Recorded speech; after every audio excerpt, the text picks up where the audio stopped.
What's up, everyone, and welcome back to the Inside Lines podcast. I'm your host, Atoya Burleson. You know, this past week or so, it's been nostalgia. It's been amazing. The NFL world has come full circle for me. I was able to fly to Seattle, to the Seahawks, and I was able to launch Ladies Playbook. And for those of you who are like, what is Ladies Playbook? We know the Seattle Seahawks. I get it. Ladies Playbook was a website that I basically created to provide resources and recommendations for women that may not have what they need when they move to a new city on a new team. So whether you need a pediatrician, an OBGYN, you want to figure out where you should live, you want to figure out where you should get your hair done or your nails done, Ladies Playbook has it. It also has a community chat forum so that you can basically say, hey, I'm Atoya, I'm new on the team. I have 3 kids. I'd love to connect with someone. And women can say, yes, we have Bible study on this day, or we're meeting up for dinner on this day. It has those 2 top components. And the third component is if there's a female on the team, a lady on the team that has a business, Ladies Playbook will put your business on the website and all of us can support you. That's what this is about. It's about connectivity, support, and community. So was able to launch with the Seahawks.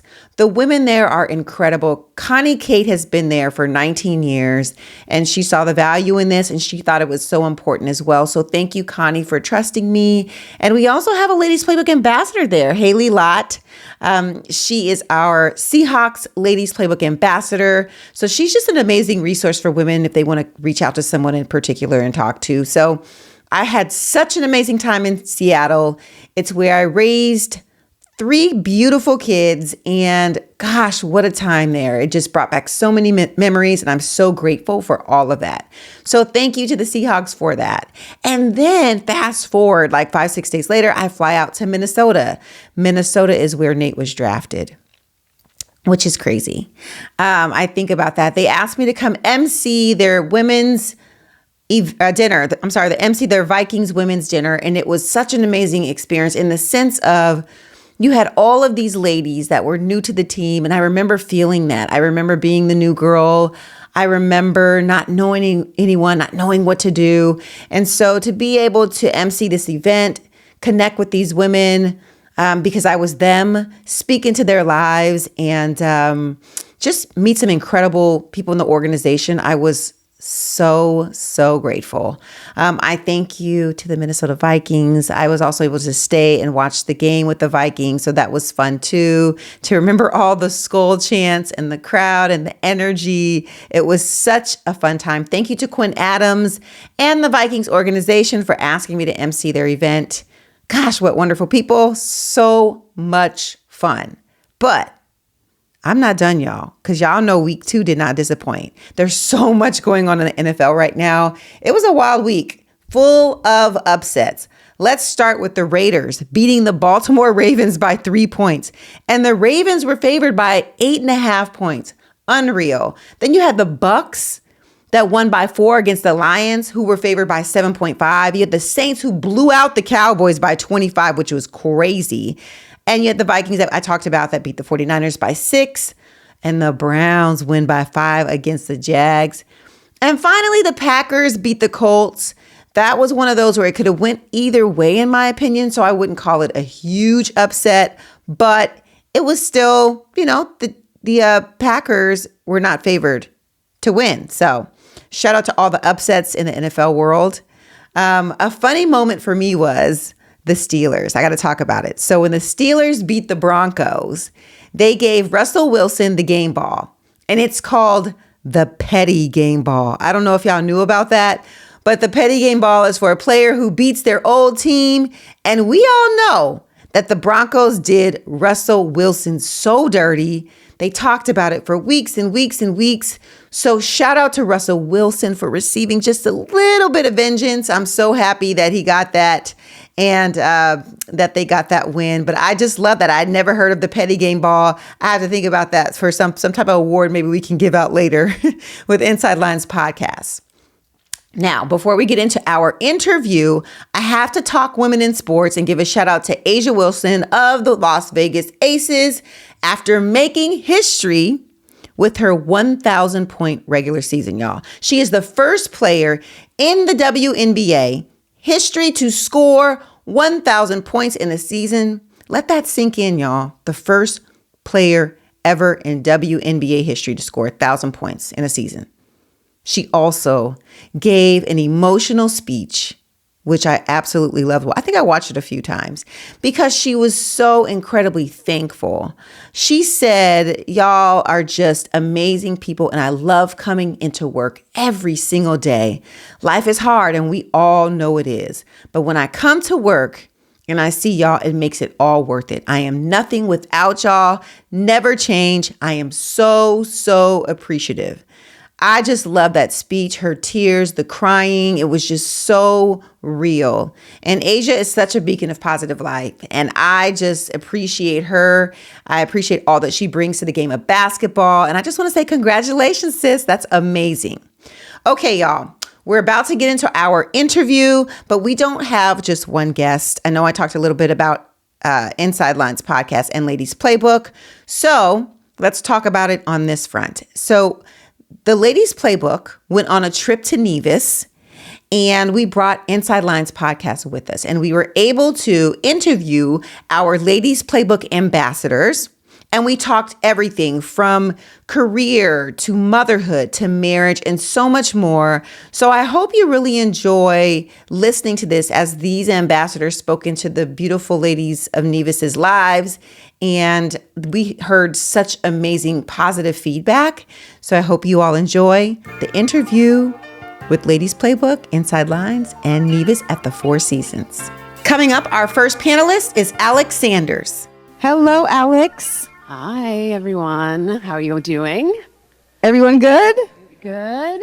I'm sure you didn't expect someone that looked like they're a part of a biker gang to talk to you about banking and finance today, but hey, we're all unique. I'll tell you a little bit about that and why I chose no sleeves today. Yes, we talked about that, so I can't wait for you to talk about it. But before we do that, what I want to do is I want to talk about how's your time since you've been to Nevis. Talk about that before we get started. It's been incredible. So this is my first time in the Caribbean. It's been, I mean, from start to finish, you've thought of every little detail.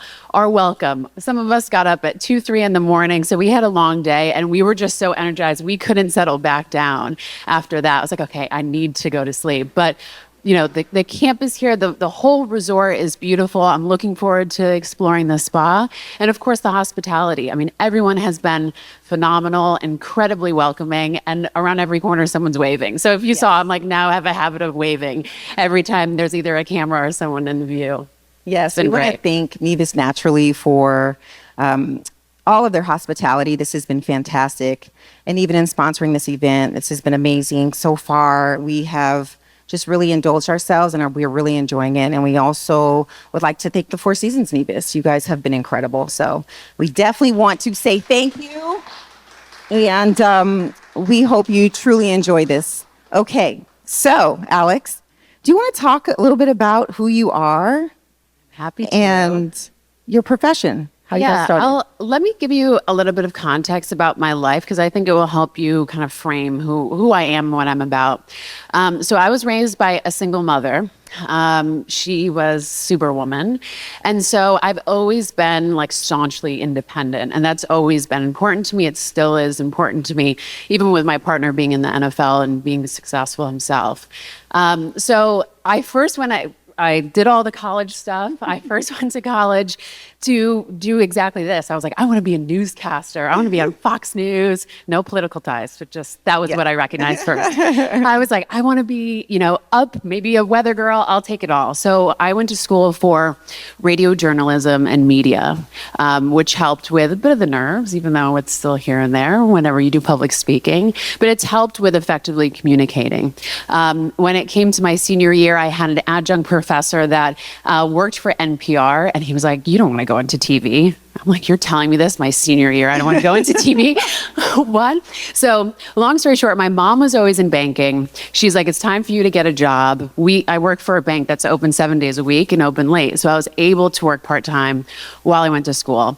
By the time I graduated, I was moved up. I had been promoted with a bank that I work for. And I couldn't pivot. I was like already kind of successful. And I was like, I can't imagine going to the ground floor and trying to do this all over again. And so 16 years later, here I am. So I'm the head of sales effectiveness, which is ultimately a strategy position in the commercial bank. So that's what I do today. Okay, so for those that are into money, Alex, talk about as a woman, you began this career.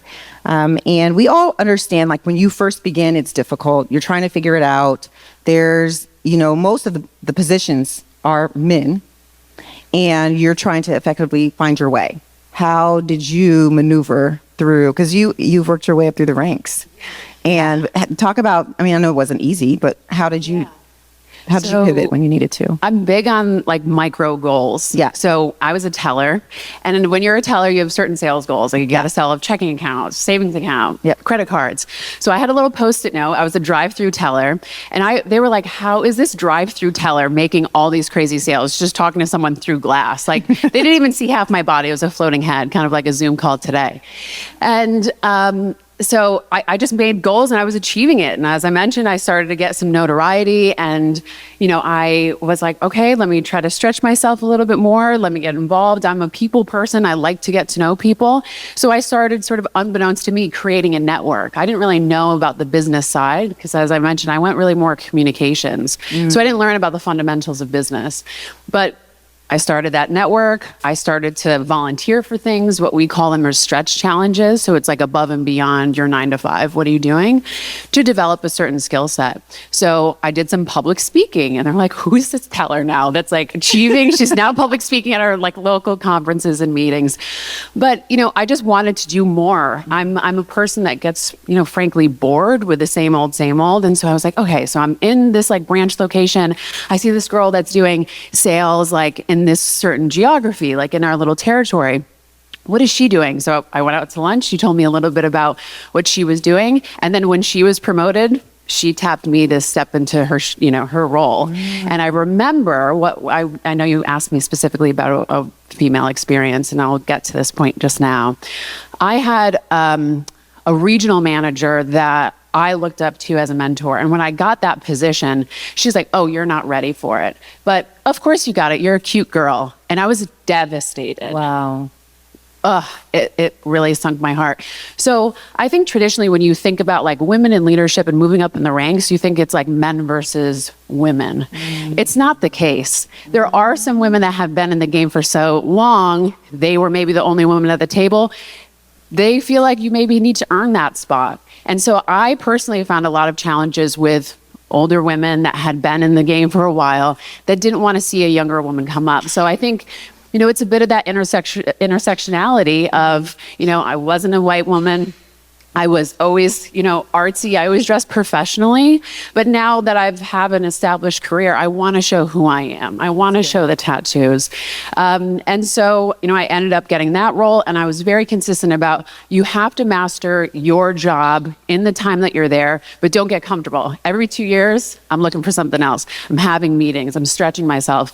I'm involved in any and anything that I can, but that's only just proven success. So I do a lot of mentoring now with some of the younger interns or just younger women that are starting in. And I'm like, listen, your boss, you think has a responsibility to get you promoted, and that's the biggest fallacy. It's absolutely incorrect.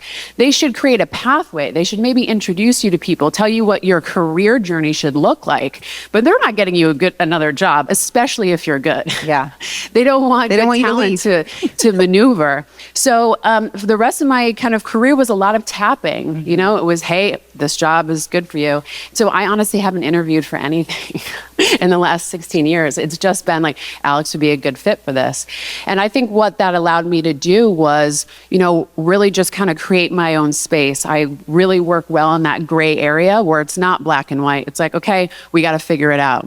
Rolling up our sleeves, getting gritty. And I think that comes with a lot of respect. So I haven't necessarily felt as a woman, certain opportunities were not given to me. Okay. I do think that I had to prove it, but I am successful in proving that I can get it done. I execute with speed and impact. That's sort of the brand. And so it's hard to deny that. Yeah. You know what I'm saying? No matter how you look. Yeah. We've had a few dinners since we've been here, and one of the, I guess, overarching themes was imposter syndrome, right? We all have suffered with that imposter syndrome. Am I enough? Should I be here? What do I say? What do I not say? Did you go through that? And how did you, if you did, how did you overcome? Yeah, I'll start with like dress. I saw these like women that were probably in their 60s that was like, New York style dress. And I wasn't in Manhattan yet, but they were like wearing these shawls and scarves. And so I was like sitting there probably 21, 22, like trying to mimic their dress because there was no other women there, so I didn't know about like stylish. And I remember my big boss now is a woman. She came to the bank maybe 7 years ago. She's been an incredible sponsor. I respect her. I owe her my whole career. She walked in with a leather blazer and I was like, okay. She just gave us permission to really stretch. So I think first it started there. You're like kind of mimicking those around you till you really get comfortable. And then, I was telling one of the girls, you got to fake it till you make it. Like, just smile. You can be nervous. You can be like, I'm not qualified for this. I've been on panels and I'm not qualified to speak on it. But guess what? I did my research and I spoke on it. So it's, I think you fake it till you make it and then you're there. And then sometimes you feel, all right, maybe I still need to fake it a little bit more. Okay. How can women collectively support each other to drive positive change? And what did you do in the banking industry? You talked about having this mentor that helped you. What have you done as far as mentoring to pull other women up the way she did for you? I think it's important to not always be politically correct. I do mentor, but I'm very matter of fact. I'll tell you good, bad, and ugly what you need to do because a lot of people didn't tell you the truth. Like, listen, at this engagement, don't drink your face off. Your boss's boss is here. You should be getting to know people, but be mindful of what you are projecting. Assess your brand. I would meet with people and be like, hey, what do you think about me? And it's kind of a bizarre question to ask, but how else are you going to know? If you're walking in the room and you're charismatic, are you lighting up the room or are you like, ooh, are you feeling like a disease? And that makes a huge difference. So it's being matter of fact, being truthful, and, making sure that you're helping them build confidence. It's okay to look a little bit different. It's okay to feel a little bit different. It's okay to feel like you don't belong. But the fact of the matter is you do. And that's what a lot of people don't tell you is there's space for everyone, but you got to create your own path. Yeah, I think about the banking industry. There's so many different paths there. And there's, I'm sure, someone here that may be interested. And you talked about starting as a teller and working your way up. You also talked about making sure that you went and asked questions, being curious, meeting the right people, socializing. What would be the one thing that you would tell those were hard work, the things that you do outside of the job that you did on your own that no one knew? So when you came back to work, it did, give you confidence in what you were doing. I think it's important to not forget that we have a human connection. Doesn't matter if you're a billionaire, doesn't matter if you're a person on the street. We can all find connectivity. Mm-hmm. And so that's what I was so focused on is I'm not intimidated by the CEO because at the end of the day, he's a father. Yeah. I live with a father. Yeah. You know what I'm saying? I've had a father. So you can find that connection. And once you get rid of that intimidation, you can talk about anything. And I think a lot of people in higher ranking positions, what they don't tell you is they're lonely. Nobody wants to talk to them because they're fearful. And if you're the girl with the tattoos that walks up in the conference and said, hey, I've read about you. I'm so impressed by your, be prepared, of course, when you approach these folks, but have the confidence. And then they'll be like, wow, you made an impression on me. Mm-hmm. And if you do that enough times, when it is your time to shine, it is your time for the promotion, your opportunity, guess who they're thinking about, right? You. Awesome. Okay. Really quick. What words of wisdom would you give to someone that may be interested in finance? And is it possible for them to reach out to you? And if so, let them know how. Absolutely. So I just told you I didn't go through the traditional ranks. Don't be intimidated in finance or banking if you're not a numbers person. I'm still not a numbers person, and that's fine. I did go back to school to have more of a traditional understanding of how to manage a P&L, how to really run a business, because I now am responsible for that. So I do have some mandate there. But don't be intimidated by it. Like I said, you can always learn on the job. And I think that's the biggest learning curve is you come out of college thinking things are going to be so academic. And then they throw you on the desk and they're like, yeah, good luck. And you're like, I wasn't trained for this. There's no teacher. There's no one holding my hand. So, it's at the end of the day, it's about having confidence in yourself.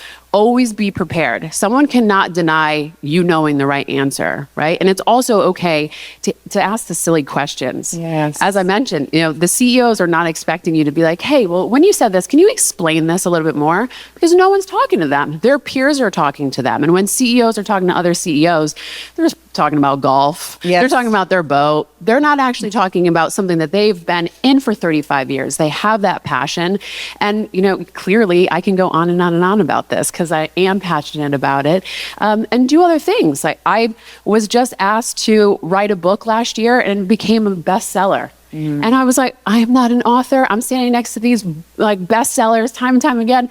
Who is Alex Sanders? I have no idea. It's crazy. But just take the risk, take the jump. Because the worst thing that's going to happen is you go, all right, that didn't work out. Next. Yeah. How many jobs are out there? How many industries? How many people can you meet? Relationships fail. Friendships sometimes fail. But other things blossom, where they die. Absolutely. Thank you, Alex. That was amazing. Our next panelists are Amanda Taney and T. Tolbert. Two amazing ladies, and they are multifaceted in who they are as well. We're talking about motherhood, family, and the pivots that come along with that, but we'll also talk about who they are in their career, as well as personally. So Amanda, let's talk about Amanda. Let's give it up for Amanda for one reason alone. She went to 2 countries. Was it 2? So let's talk about what happened. So her flight was delayed on Thursday, 2 hours. Both of their flights were delayed, but they were coming from 2 different places, but they were connecting in Miami. And they were like, oh my gosh, I don't know if we're going to make it. So we're like, you can make it. Let's go. We had a group chat. Let's go. And so she landed. She's like, I landed. They're like, we're just boarding. Let's go. And then she's like, I have to take it's a train, right? They had to take a train to get to the terminal where the train was. So Amanda's hauling, trying to get there. They're like, run. As soon as she gets there, they close the doors. So she was not able to board. And she literally sat and watched the plane sit out there for how long? Like 45 minutes. 45 minutes, but they did not allow her to board. And T lands. She didn't know any of this was going on. She lands and gets off like, hey guys, is the flight on time? She had no clue. And so everyone had to inform her that once again, they closed the doors. So what they did is they had to stay the night. No, they flew to Puerto Rico, stayed the night in Puerto Rico, got up the next day, and then flew here. So that's when I say, let's give it up for them. They went through a lot to get here. And I am grateful for my Ladies Playbook ambassadors. Okay, so that's part of motherhood, right? We pivot, right? There's always these things that happen. You might drop a ball, but you pick it back up and you keep juggling and you figure it out. So Amanda, talk about who you are, your family, and also just professionally what you've done. Hi, everyone. I'm so glad that I finally made it. It was worth all of the stress, all of the hassle just to be here in this beautiful place. And seriously, to add on to what Alex was saying, the staff has been just amazing. You guys are so thoughtful. I wish more people in the States were like you guys, because this is just giving everything it needs to give. So thank you guys. So my name is Amanda. I am a mother, and I have been with my partner for the last almost 6 years. He has played in the NFL for going on 11 years now. And so when I met him, I was in the tech industry.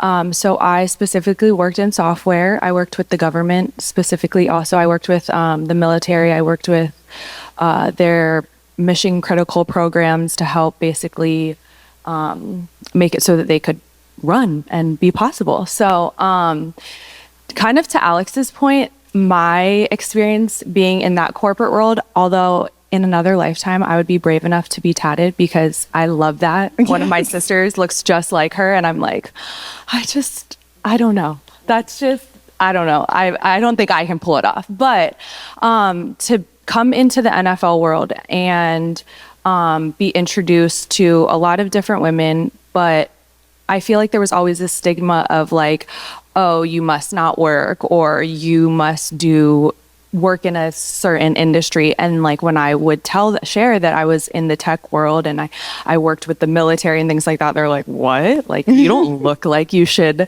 work with them or in that world or whatever. So I worked for 8 years.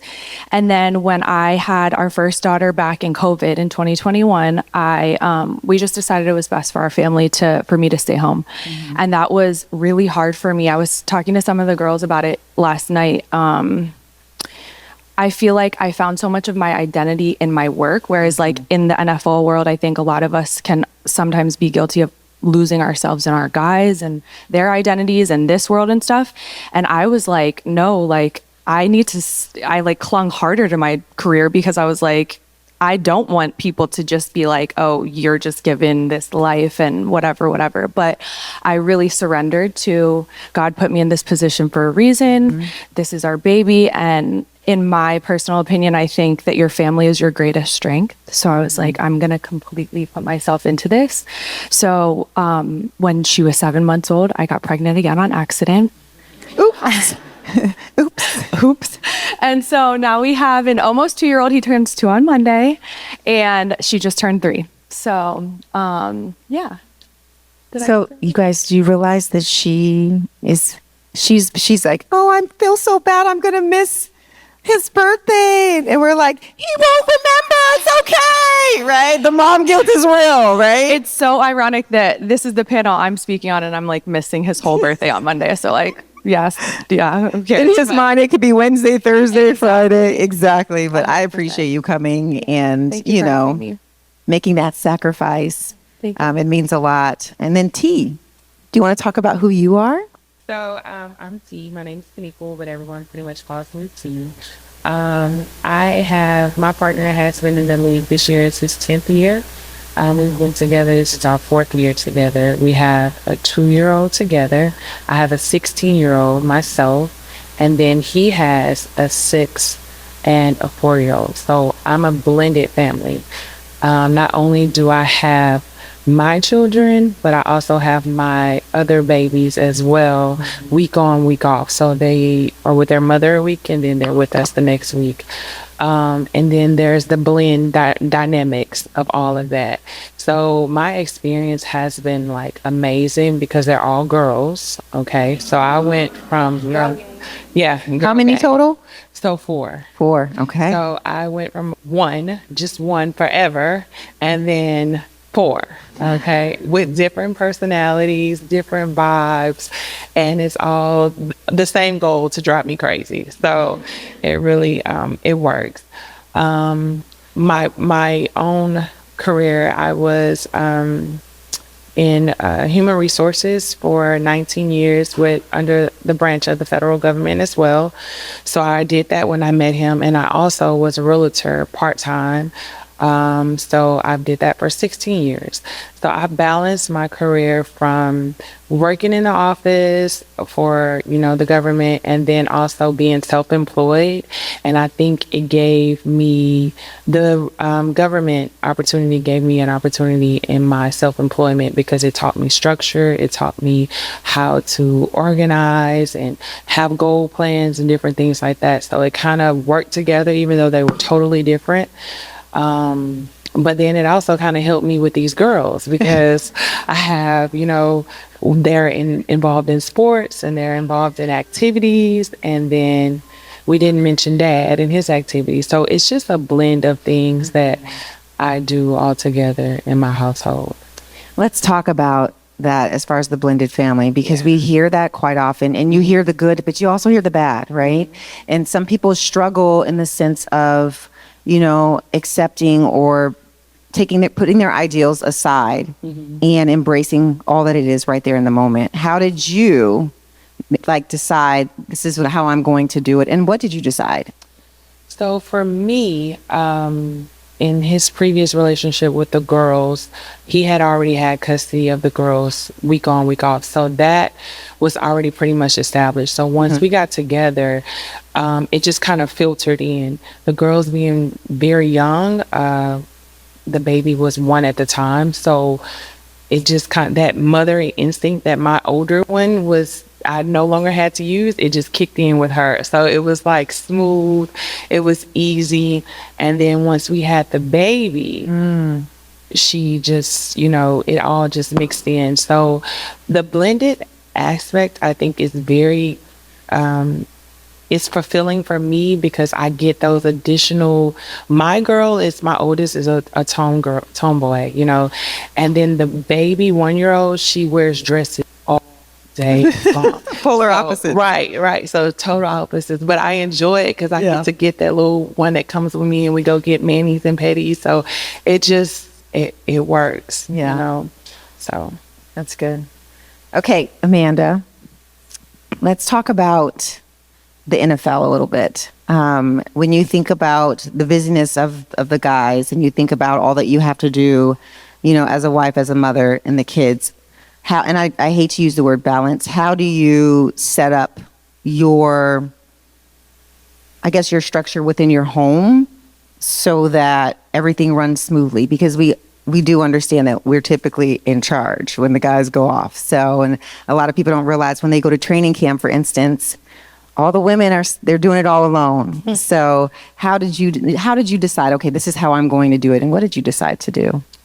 So I come from a very big family. I have 7 siblings. My parents are, thank God, still together till this day. And while they're not close in proximity, we're very close. We're talking all day long. And something that's worked for me is I am a very structured, organized person, and I think, thank God for that. I think a lot of our guys might not be. I know mine specifically is just kind of sometimes floating. I think they're just so immersed in their work and it is so structured for them. So at least in my experience, it's like when he gets the opportunity to not have to be so military structured, it's like, I just got to put my feet up and not think and use my brain sometimes. Yes. But so routine, organization is important for me. So what has worked for us is leaning into my family for support. And for example, for training camp this time of year, I had our second baby in training camp. Like Keith had come home for the night for me to have the baby and then left, kind of thing. And then I was stuck at home with no help with a literally freshly 1-year-old and a newborn. And so for me, leaning into my family and accepting the help is what's made our world go round. Because so I do have 7 siblings. There was 8 of us. My parents, very traditional, blue collar workers, still 75, 60 till this day working. So we didn't even come from like, we didn't have means to have like a nanny, a help that way. So my mom would work in the night and my dad would work in the day, and they would just switch off and on so that we had a parent at all times.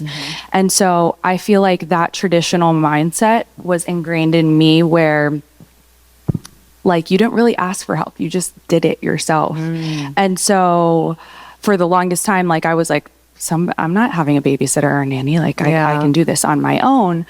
But what has helped our structure and our routine and for things to run smoothly is to surrendering to help. And that for me looks like, a family member is like at my house at all times. Like, they all have jobs and everything like that, but everybody kind of filters in for a weekend or a week, especially in training camps, like to just help be a helping hand.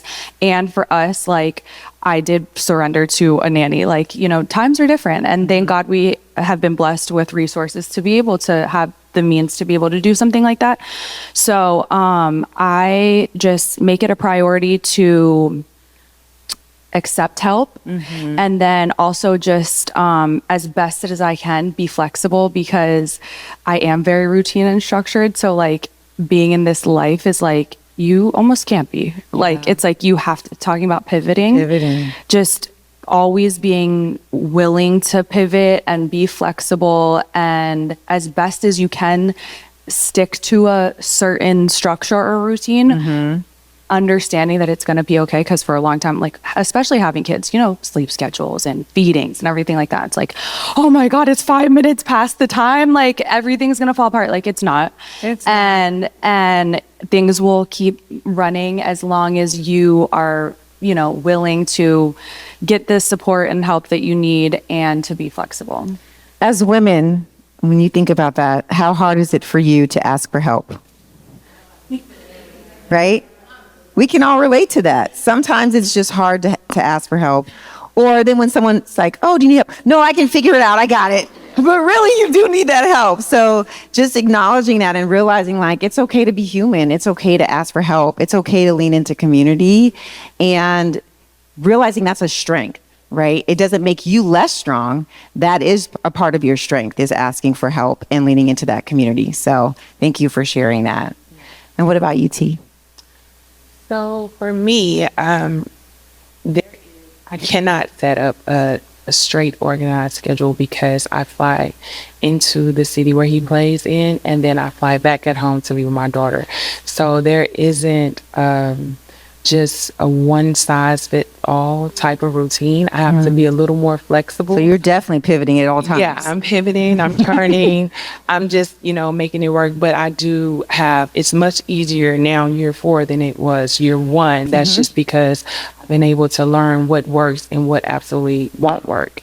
So traveling with a small child, I had my baby I think 7 days before camp. So I had a small child and he had to go off to camp, and then trying to wait to take her with me or stay back. So we went back and forth, and her entire, I think since she was been about 30 days old, we flew back and forth. I have another child that I didn't want to leave at home because she was in high school, and I didn't want her to leave her there by herself. Right. So I just, try to make it work. And then I have family as well that helps, and I also do have a nanny. So you were leaning into the help at all times. Yeah. You were like, yeah, who can help? Sign up. I need it. Anybody can help. And the house was helping. The 4-year-old, the 6-year-old were getting Pampers. Everybody get in line. Everybody gets in line and works and make it work. But I think that if you have an open mindset of not just I have to have it done this way, like she said, and you be open to what may work this week, may not work next week, and that's totally okay, then you'll be okay. I think that that's probably have been one of my biggest strengths, is just realizing that I'm getting through it. Yeah, we're all healthy and getting through it, and that's all that really matters, instead of just a look that looks like it's working out that way. That's really important, because I think for all of us, we see a certain person doing a certain thing a certain way. Right. And we think we need to fall in line and do what they do. Right. But what T is saying there is, what you need to do for you and your family might look different from the next person. And just to be okay with that, just lean into what works best for you, and know that this is what's going to work best for me mentally and my family. It's going to serve them in the best way. So I appreciate you sharing that. That's great. Yeah. Thank you, ladies, for joining us. Thank you. Coming up next, our panelists are Sheree Anderson and Paige Beaker. Hello, everyone. I'm Sheree. I am born and raised in Amsterdam. My father is from Nigeria, and I lived in Amsterdam majority of my life. I also lived in London, where I went to do my master's at Cambridge University, and then I worked for an investment fund there. And I moved to the U.S., fully moved to the U.S. 2 years ago, but I've been together with my husband for 4 years. And yes. Awesome. Paige. Hi, I'm Paige. You ladies look amazing, by the way. And I was with my partner for 5 years, going on 5 years now. I would say proudest part of myself is I'm a mom. I have a 10-month-old daughter at home. But I also am in this new venture of real estate. I've been with my team for about 3 months now, so it's very new to me. But that being said, my dad is in the industry. He's a builder, a custom home builder in the States. So I grew up with it my whole life. I was around it. I was in the parade of home tours and the artisan tours, always helping my dad, but I never thought that I would work in the same industry as him. So it's a long time coming, if you ask him. But I'm excited to be here and excited to share what I know and what I've learned. Yeah, although they're both in this world, they're very different in the path that they chose. And, Paige, I know you thought, I haven't really been in this that long. You just talked about, I guess you didn't give yourself enough credit there. But I think that it's important for those, I know, I think it's important for those that are considering real estate. Talk about, what intrigued you about it and the learning curve there. I think just the artistic side of things. I love homes. I love going through homes, seeing all the wallpapers and the cabinetry. Like everybody's painting their cabinets now. So the artistic side of things really intrigued me. But also, like, I am a new mom and I want to provide for my family. So to do so, I was a teacher and I loved teaching. That's who I am at heart. But to have my daughter in school all day, 10 hours a day, just wasn't the life that I wanted for her. But I also still wanted to be financially independent and have my own thing. So I think when I thought about it, I'm like, well, I love helping people. At the end of the day, that's the goal. That's what I want to do in life, is help other people. So So I just transitioned from helping kids to helping adults now. So educating everybody here and in my world on buying and selling houses. So yeah, I think pivoting is what we go back to. And then to see my dad be so successful in his career, his dream was to be a father-daughter duo. So I was like, you know what, Dad, I'll give it a shot. I'll see what it's about. And it's been amazing. It's been lots of fun. So that's awesome. I think that's my journey. So Sheree, you're on the investing side. And I know that's when I hear of investing, there's a long spectrum of what that could be. Talk about why you decided to lean into investing and what that looks like for you specifically in your expertise. So I grew up in Amsterdam. My parents definitely did not own homes. My dad was an immigrant from Nigeria. So for me, I didn't know anyone who owned homes or like how that worked. But I knew what financial stress looked like. And I knew that I did not want to have that.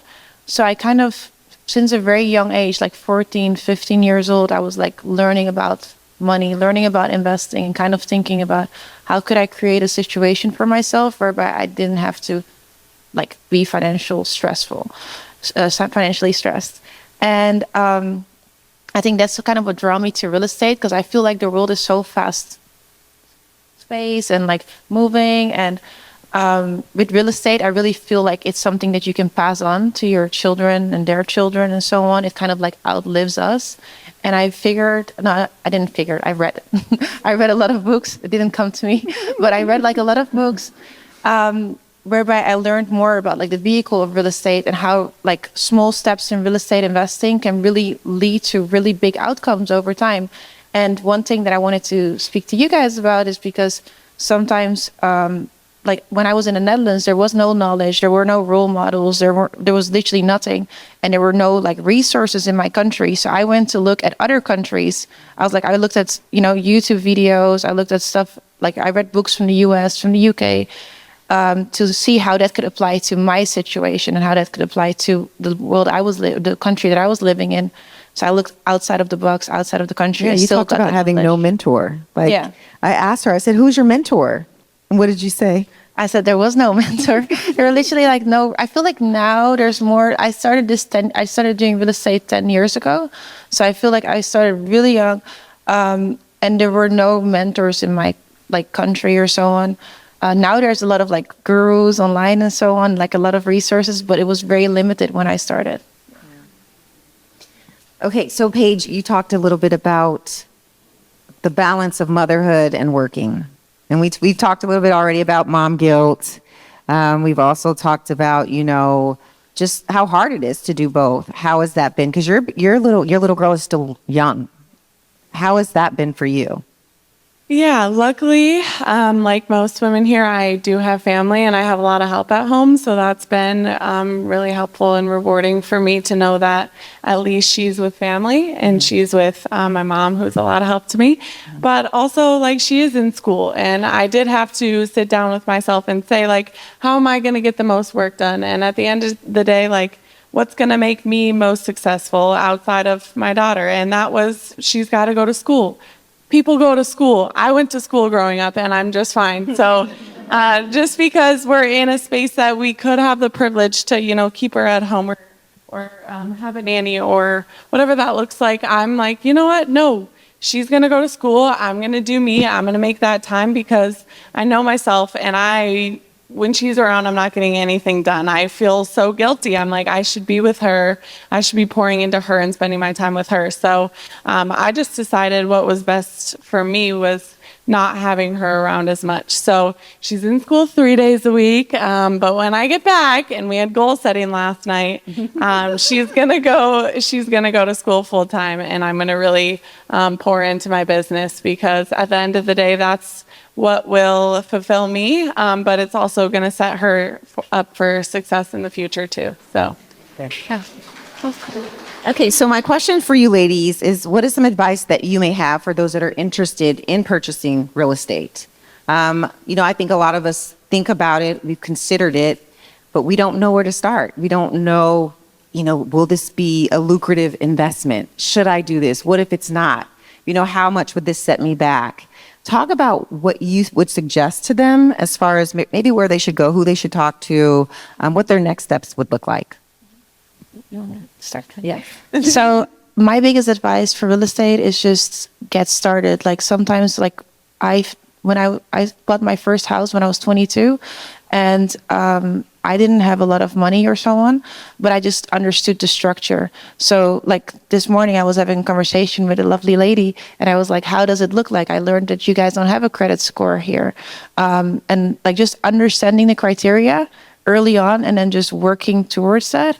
My first property I bought for $145,000 and euros, actually, sorry. But yeah.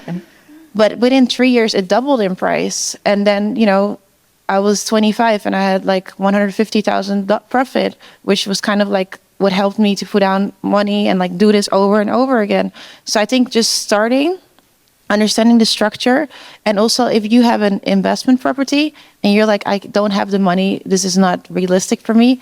If a deal is good, you can always find the money. There's so many ways to structure a deal whereby you could still do the deal. So you could find investors, you can go to the bank, like there's several ways. So never give up on a good deal and DM me and we can see how we can structure it. She will help y'all. But I think just get started and don't give up on good deals. Know that once you understand the structure, you can make things work. I think that's the main thing. Thank you. Yeah, that was really good. And piggybacking off of that, I think that's why real estate agents are so important, because a lot of people do have that fear, and you just don't know what you don't know. So yeah, like don't pass up a good opportunity. I think so much money nowadays is wasted in renting. Building equity, having those assets for your family is so important. And there's so many ways to do that. I know a lot of people are worried nowadays because the interest rates in the States are not coming down. They will, but also if you think about it, like our parents, when they purchased houses, interest rates were 13%. So if you think about it today, like we actually have lower interest rates. So it's educating yourself. It's getting with the real estate agent, somebody that you can trust to really kind of pave out that avenue. There's bankers, there's lenders, there's people who want to help you if that's what you want to do. So if you have the goal, I say go for it. It'll pay off big time in the long run. Yeah. Okay, final question, and I always ask this at some point. If you could tell your younger self anything, what would it be? Business-wise? Whatever you like.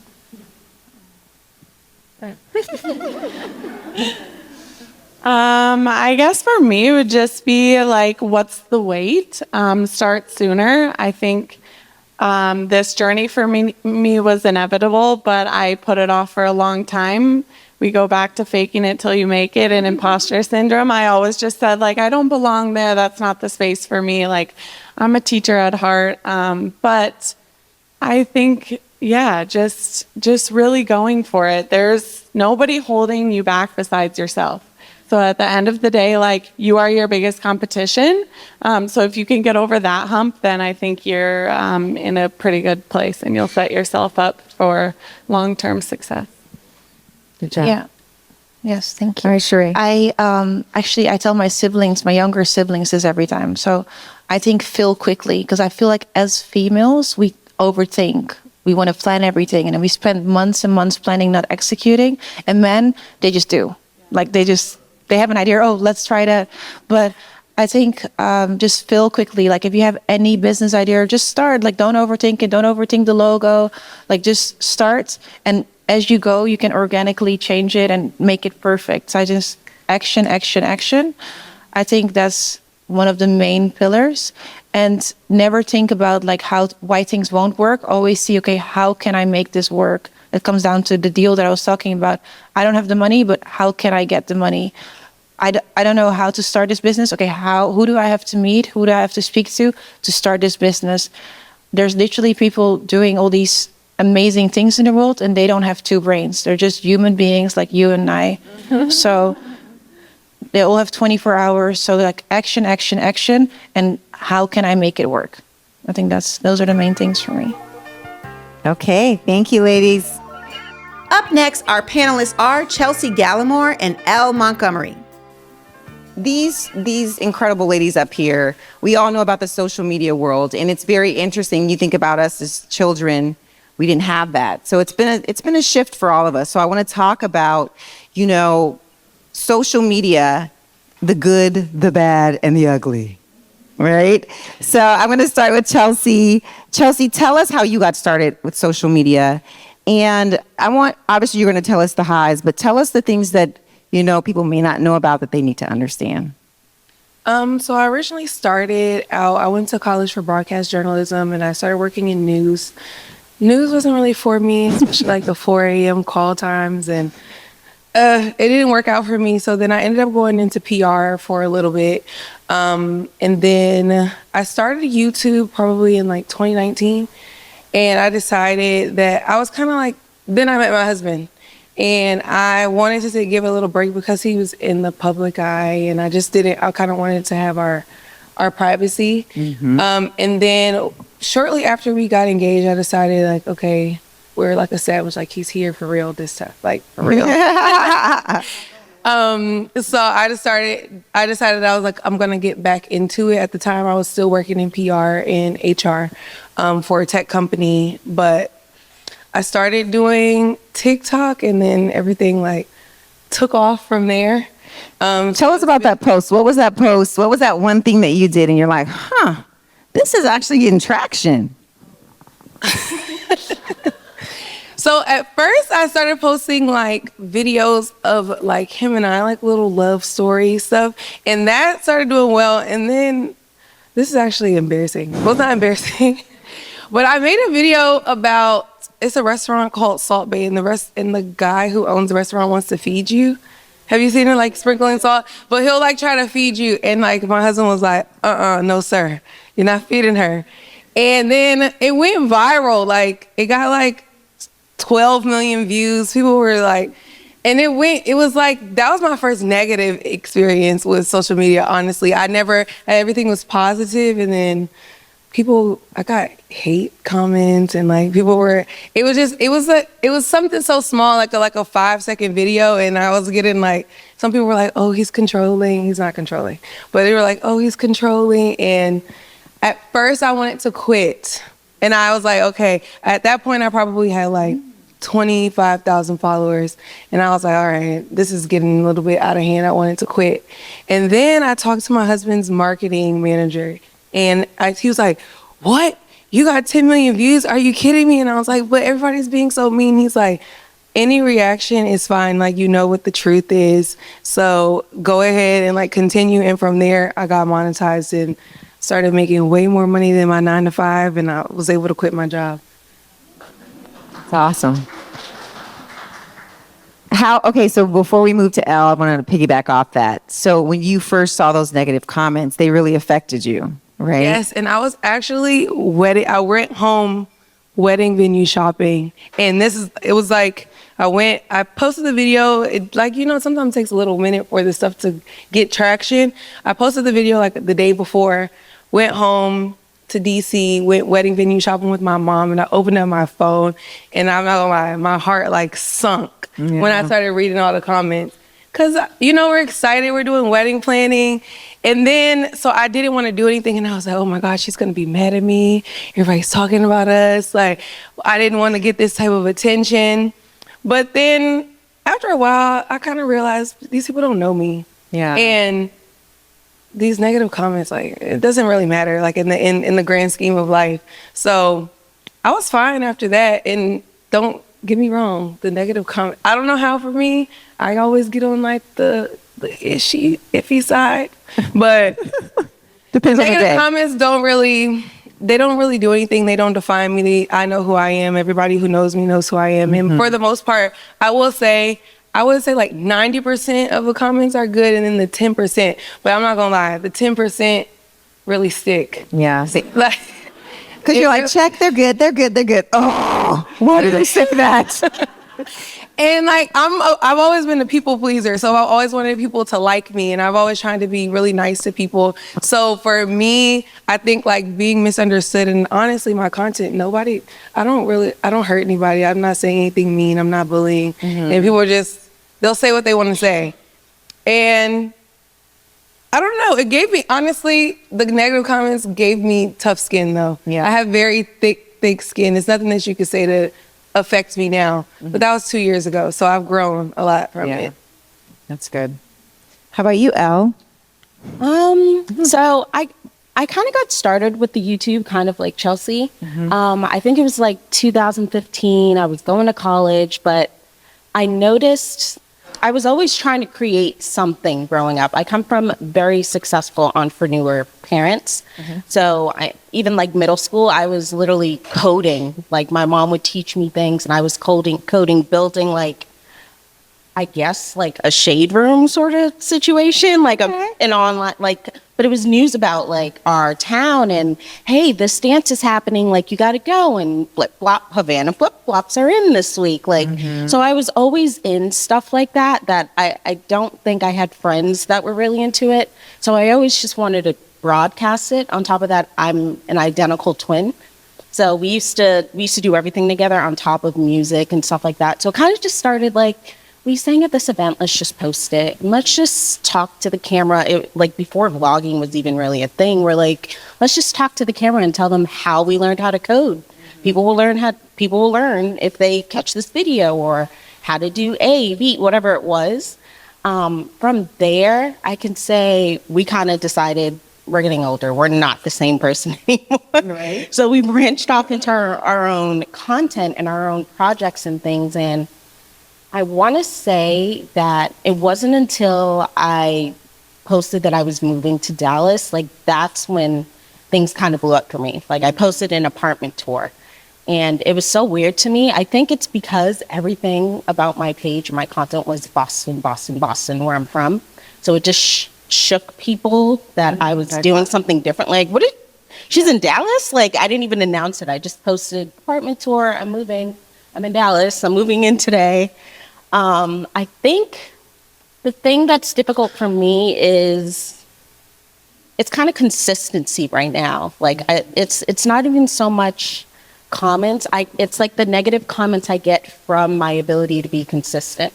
Because where I used to be able to be super consistent, getting married and meeting my husband and just life spinning on its axis super fast has thrown off my consistency, my scheduling so much that I feel like people are always like, girl, if you don't post a video, like we saw you post your camera in that picture, where's the video, or where's that? So it's really just like balancing that I'm dealing with right now, because those comments, they get to me in such a way I'm like, oh, okay, maybe I shouldn't be doing this. Maybe I'm trying to... Rocks your confidence. Yeah, I'm like, maybe I'm trying to push and do something that like life just doesn't afford me to do anymore. Yeah. So it's just a constant battle of staying consistent and like doing it because it's something I do for myself solely and something that I enjoy to do.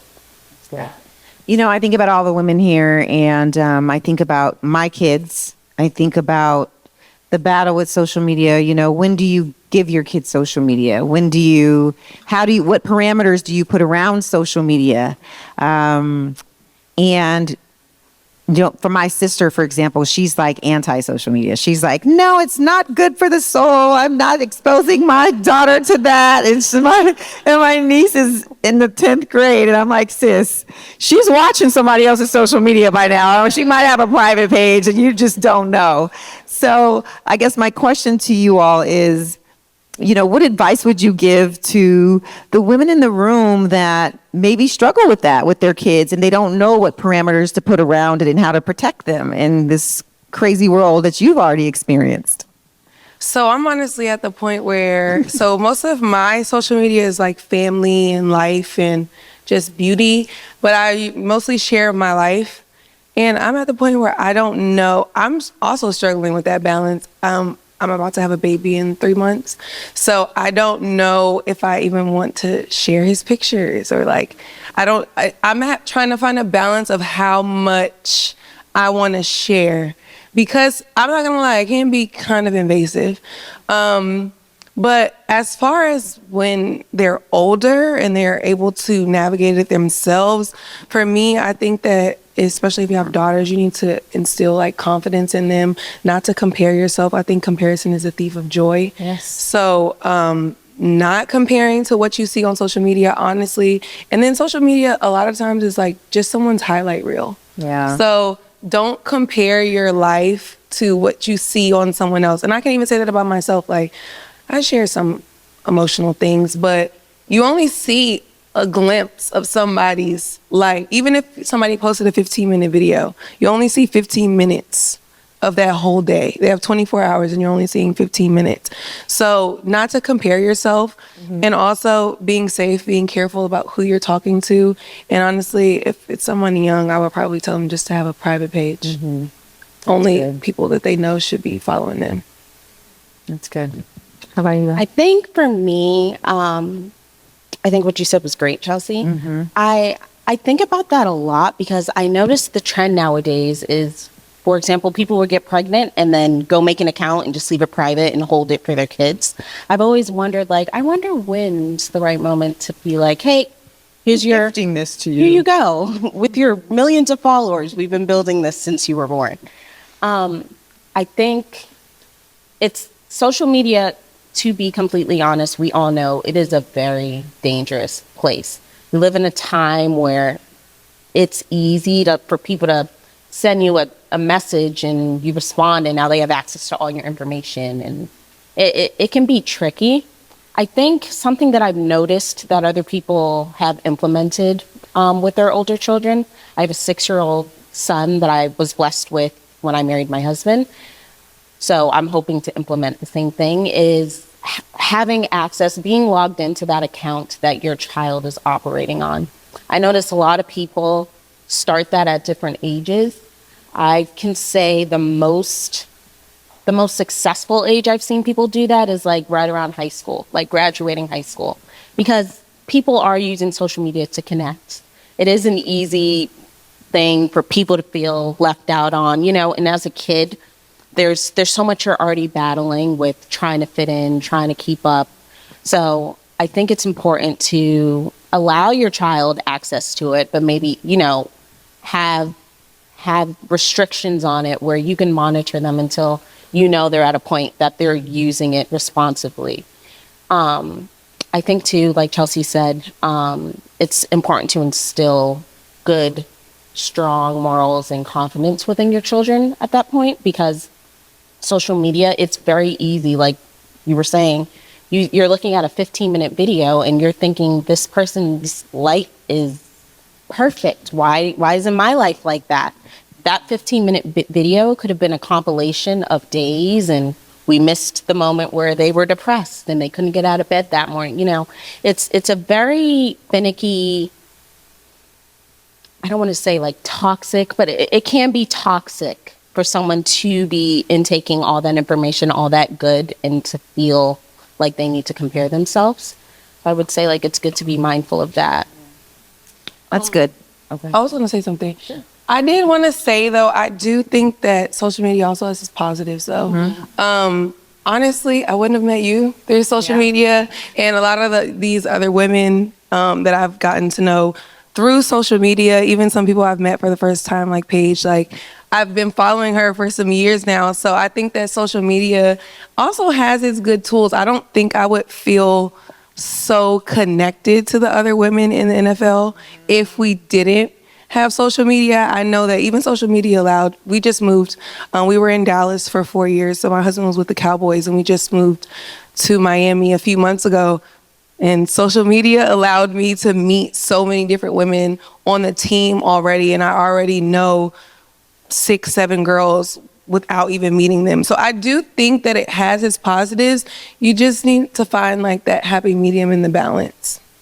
Yeah, so Chelsea just stole my question because that was my next question. It was like, what's the positive? So thank you for going there. And I appreciate you sharing that because you saw I don't want to sound like Debbie Downer over here talking about all the bads and it's a terrible thing. That's not where we're going, I promise.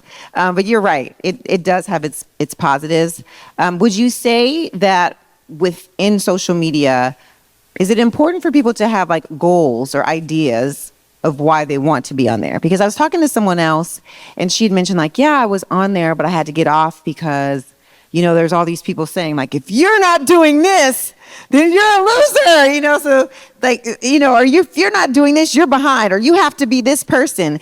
Is there something about social media where when you go on there, because we know how I don't know if you guys know about the, how it works on social media, like what you watch quite often always pops up on your Explore page.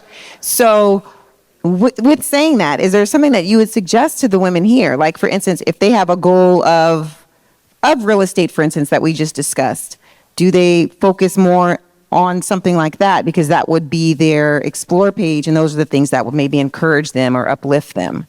Yeah, I definitely think you need to have a goal.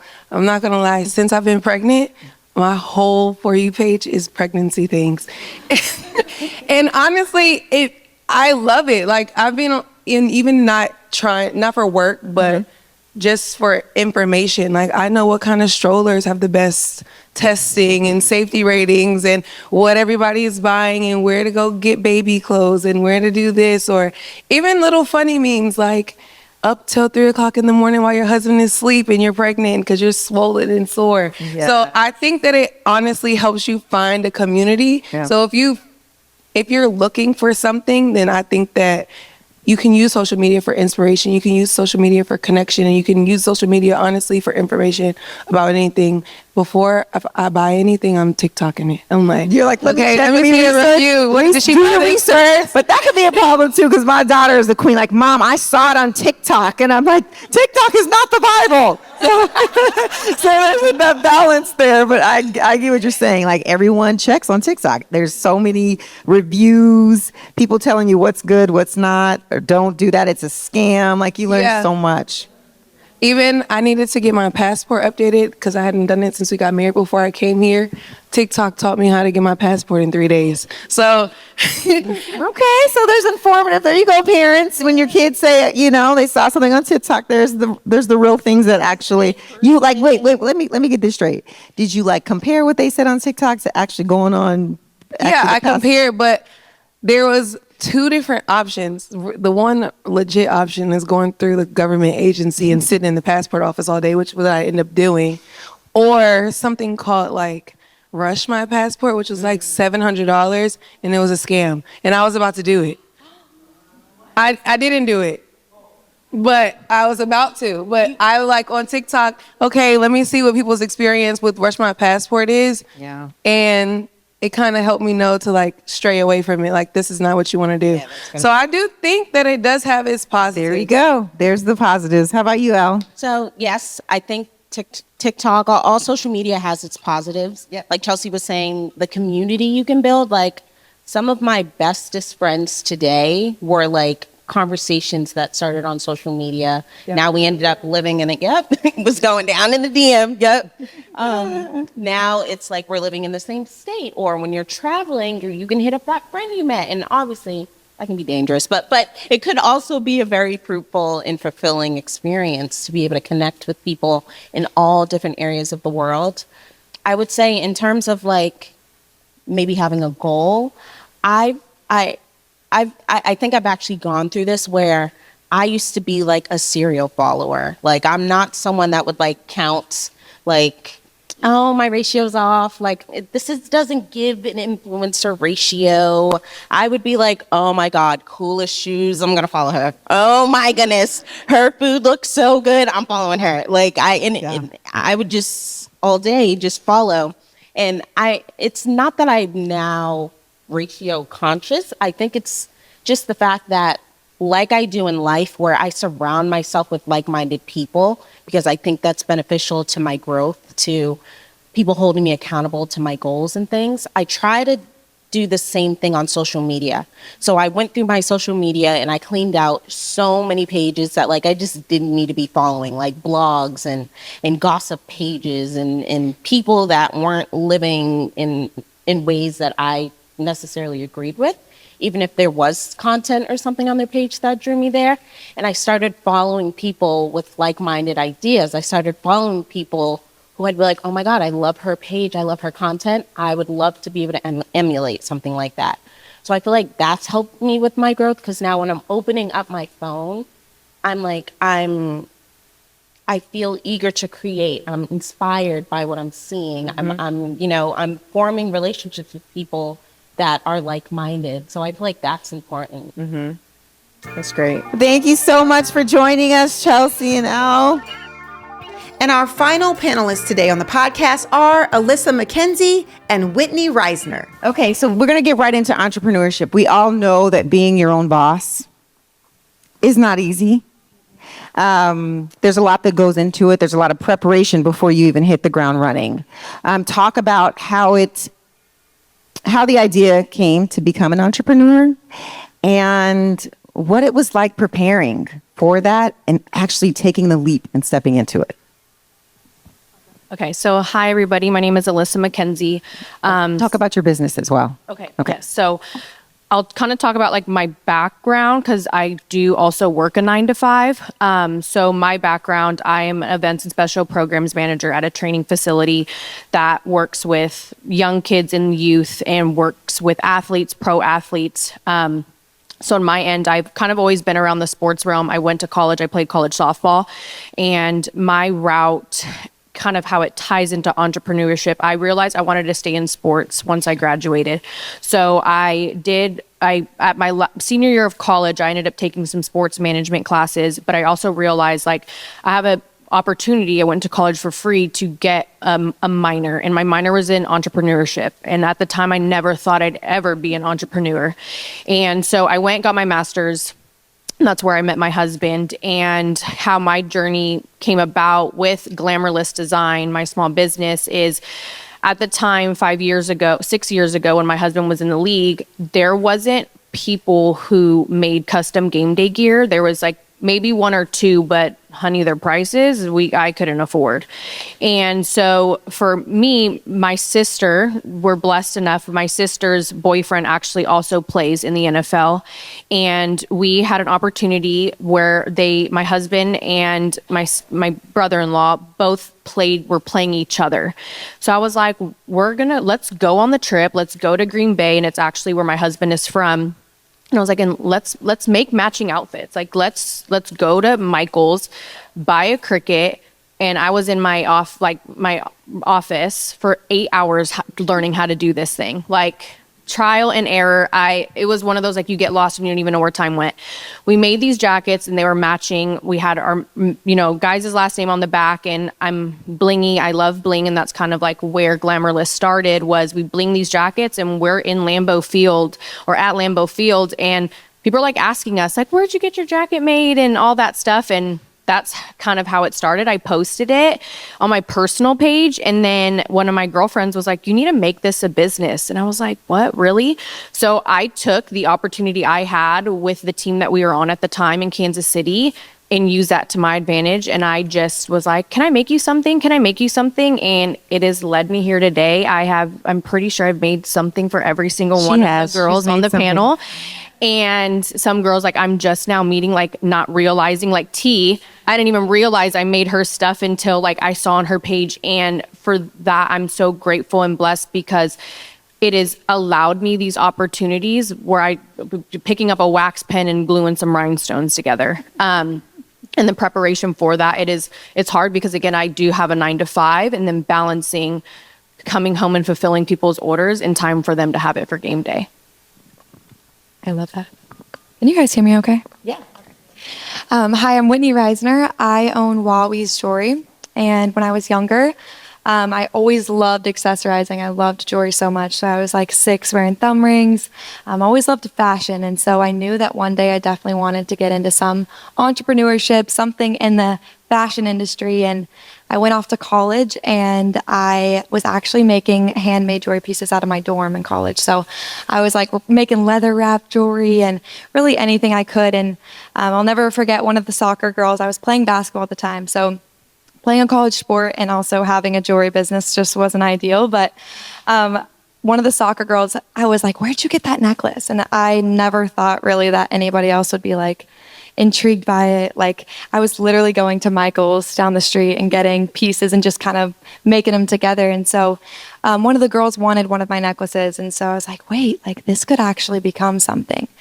And so fast forward, Wowie's back then, I called it fun and flirty, and just being in college, but there was no way I had the time for it. And it just wasn't the time to start it. But fast forward a little bit, I met my husband now, and I started doing social media. I started doing TikToks, and I would post game day stuff. And I remember I posted a video of him pulling me over the wall at a football game, and it like blew up. And I was like, wait, okay, like maybe social media is my route. And so I tried that for a while, and I just really felt like something was missing. And I was like, okay, like how can we bring all of this together? Like feel like I still have that like knack for wanting to start a business. And it was right at the time we were getting married, and I'm like, I have no time to be like starting a business. I mean, no time to be getting into that. I don't come from a family of entrepreneurship. So my mom's a teacher, my dad's a farmer. Like, I did not have really anybody to kind of lean on and be in that position. And so ended up launching Wowie's in 2022. And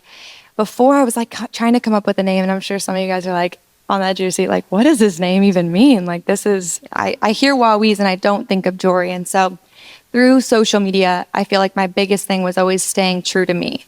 Like the girls were talking about, hate comments come and go. And, just if you're staying authentic to you, it's like people can say whatever they want. You know that you're being true to yourself. And so I was like, what am I going to name this jewelry company? And when I was younger, I couldn't say my name, Whitney Marie. So I'd call myself Wowawee. And I really just she was the inspo. I was like, I really want this jewelry company to be for my younger self. Like, I want it to be a nod to that little girl with thumb rings on and all the crazy jewelry. Like, she would be ecstatic to know that she named this company and that she is the inspo behind it. So that's how Wowie's came today. And we recently just went wholesale. And so I'm tapping into a whole new side of business and just trying to expand and get the brand name out there. And yeah, that's a little bit about Wowie's Jewelry. And tell them where it is. Where's your jewelry? Yeah, so in February-ish, we went to LA and met with a sales rep. And so basically, before I knew none of this, so I'll explain a little bit. I'm sure some of you guys probably know this, but sales reps will rep your brand, and they will go to major retailers, buyers, and they'll say like, hey, this new line is coming out. Like, for instance, Wowie's, it's waterproof, it's water resistant. It's designed by Whitney Marie. Like, she designs all the pieces. And so I found this rep, and they've been reaching out to retailers and buyers, and we just got picked up by South Moon Under and the Ritz-Carlton, and working on a few other, bigger retailers right now too. So it's definitely in an expansion mode, and I'm excited to see what the future has for it. That's awesome. Let's talk about, business, because I think that as an entrepreneur, you might have this idea, but you might not have just a blueprint of where to go and what to do. You talked about getting a sales rep. How did you know to get a sales rep? It was such a God thing. My husband is in Minnesota right now, and we're currently with the Vikings.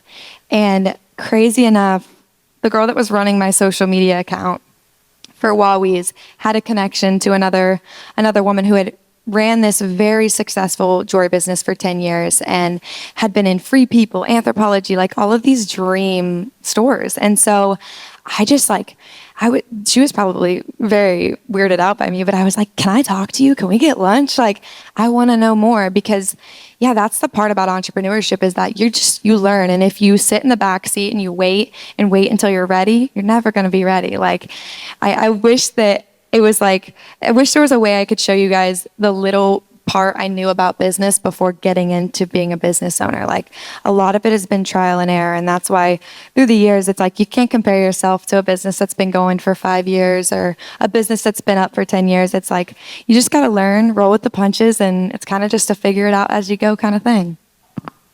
And I think I'd kind of piggyback off that because me and Whitney have kind of talked about like the platforms we used for so long, for so many years. I think up until about maybe a year and a half ago, I ran my business solely through DMs.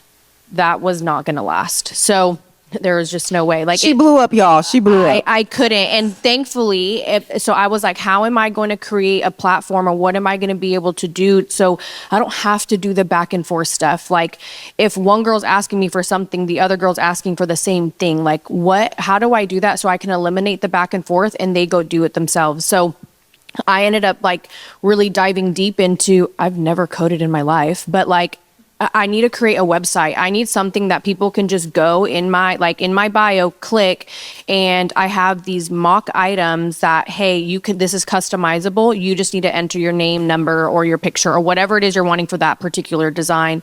And creating a website took hours and hours. There's free templates there. You can buy templates and just what that process looked like. And then what's also aesthetically pleasing, right? Like I want someone to come to my website and want to shop or want to keep looking. So creating that like business plan or like that, route or that system, I think has also led my business to be as successful as it is today because and we've talked, the conversation like we had last night is like, what's going to make it easier on me? Like, how am I going to fulfill like our 3069? Like, how am I going to use my time to elevate my business while I let the other things just do themselves? Like, don't get me wrong, I still will go back and forth with some of the girls on DMs or like I have my people like, don't order on the website, like I got you. But anybody else who's coming to look, like it's an easy way for them to just come and buy my product and then I can still deliver and complete all those deliverables that I have to give them. That's good. You talked about, having your 9-to-5 job and doing this entrepreneur business on the side.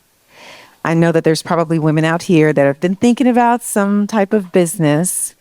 What's the one piece of advice that you would give to them as they're sticking their toe in the water, trying to figure out if it's something that they want to do? I get told, and I've been told by these girls, go full time with it. But for me, my business, what I do full time in sports is my passion. I love, love, love working with these athletes, with these agents, but then I also love creating and connecting with a community of women that I would have never had that opportunity. So what I would say, for me, it's time management is huge. I have a calendar on, okay, if an order came in this day, I need to work on it this night to, for it to be out and shipped by X date. So for me, to you guys or whoever is interested, it's not being afraid to do it, because there have been so many times where like my husband's be like, Alyssa, just quit, like go full time with the business. But I'm like, I'm scared to, because I know what's consistent. I know I'm getting a paycheck every 2 weeks. I know my insurance. I know I have benefits. I have all these things that I'd have to paying taxes on a small business, y'all. I hate that every month. And I'll get a reminder like your sales and use taxes due. So it's like understanding all of those things, not to be afraid, but to know that there's a lot more like responsibilities that come with it, that I'm not trying to have the IRS come to my house. So it's like, and I've had to use our agent. Our agent is a lawyer, and I've had to use him. He helped me get all of those necessary documents to be, have my EIN, have all those necessary things to be a legit business, because there's credibility to that, right? Like I've gone to wholesale markets and bought from people so I can have them on my website, but I need those things to be able to show that I'm credible. And it's just do it. Just dive into it. For me, it's a passion, it's a hobby, and I still love it. And I want that to be what it is forever, and not ever lose like interest in that. That's good.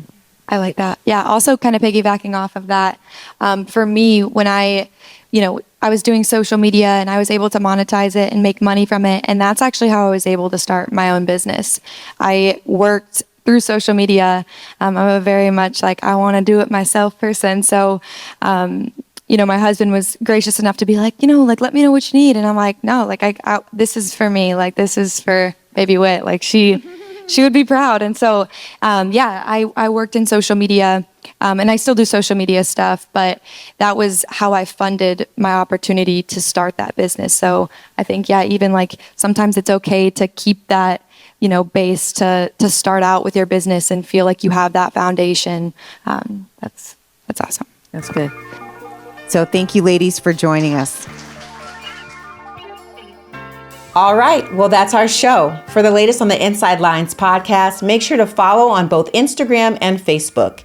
You can also check out the website, insidelinespodcast.com, and listen to your favorite episode. Lastly, check out the YouTube page, Inside Lines Podcast, and make sure to subscribe and hit the bell so that you know when a new episode comes out. And please, leave an amazing 5-star review online and let us know who you'd like to hear on Inside Lines Podcast. Until next time, leave it all out on the field. Thanks for listening.